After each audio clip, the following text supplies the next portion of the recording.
E aí galera, bom dia! Hoje estamos atrasados, que eu não tô muito bem, tô querendo pegar uma gripe daquelas, mas enfim é sexta-feira, mas também firme e forte, sem parar. Aí bora lá porque o trem tá feio, então um dia super abençoado e produtivo para todos nós, bora lá meter ficha que tá só começando. Muita gente pergunta por que os notebooks de antigamente duravam, né? Vou mostrar pra vocês aqui aquela placa daquele Acerzão que a gente desmontou para fazer a limpeza, pra vocês verem a diferença, a estrutura da placa.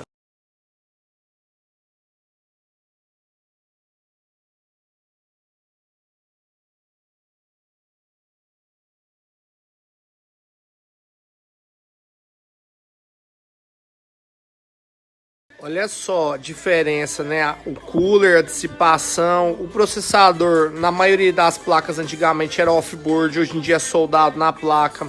Aqui é o slot da placa de vídeo, ó. A placa de vídeo é separada, ó. Outra coisa, vocês podem ver a robustez dos circuitos, a quantidade de componentes de proteção, né? A máquina tem ainda alguns slots de expansão, essa aqui não é a top ainda da série, porque aqui ainda tem alguns slots para algumas adaptações.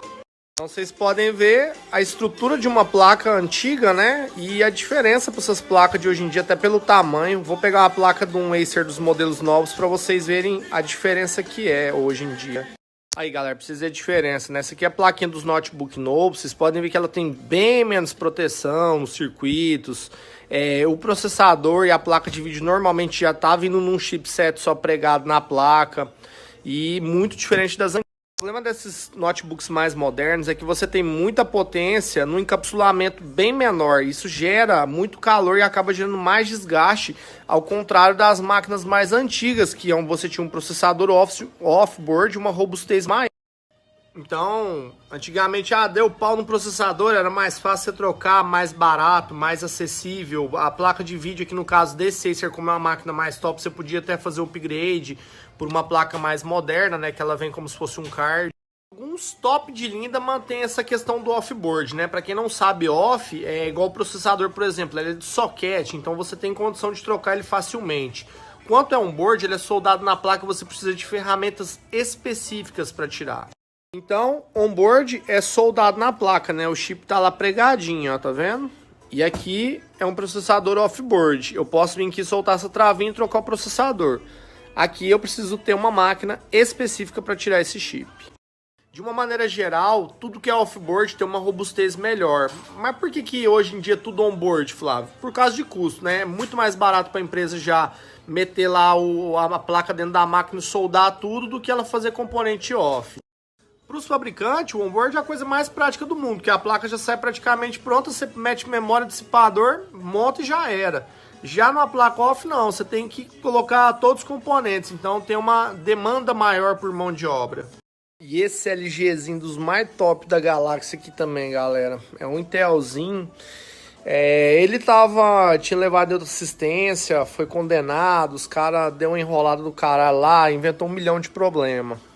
Tem umas máquinas, pessoal, que eu sempre costumo falar isso aqui. Às vezes o cliente acha que a gente tá enrolando ele. Não é que tá enrolando, é que tem máquina que quando você quer arrumar, fazer o reparo da placa, tem máquina que quer dar uma zica, umas complicações que ninguém explica. A gente pode liberar rápido, a gente faz, não tem interesse nenhum ficar segurando a máquina dos outros aqui não. O cara ficar me ligando, me torrando a paciência, mexendo o saco, eu não gosto disso. Eu já gosto de fazer o serviço, pôr o dinheiro no bolso, eu ganho, o cara sai feliz também porque ele vai usar a máquina dele.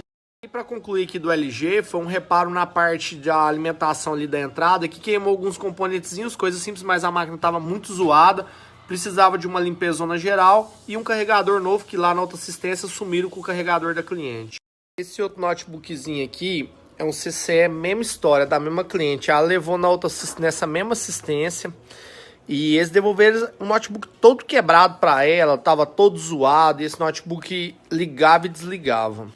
Ela tava com problema, o cooler dela tava sem funcionar, esquentou demais, fritou a linha do V-Core, a gente fez o reparo da placa, trocamos essa carcaça, ajustamos, fizemos uma limpeza completa e a máquina tá aí, né? Um computador topzinho, i3, maquininha boa. É cada história cabeluda que eu ouço aqui de BO de outras assistências que não tá escrito no gibi. E eu vejo às vezes gente reclamar comigo que uns negócios bestas sem sentido e eu fico de cara, velho, eu fico de cara mesmo. Mas graças a Deus, pelo menos aqui pra nós não falta serviço, a gente faz sempre com muito carinho, galera, muito zelo mesmo.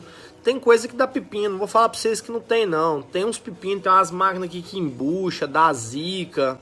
No final das contas, o importante é resolver, beleza? Então a gente sempre procura a melhor solução. Agora tem cara que é mal amado do começo ao fim, o cara é aquele cara zicado, tá ligado? Tudo que você faz, nada tá bom pra ele. Esse tipo de gente é complicado mexer.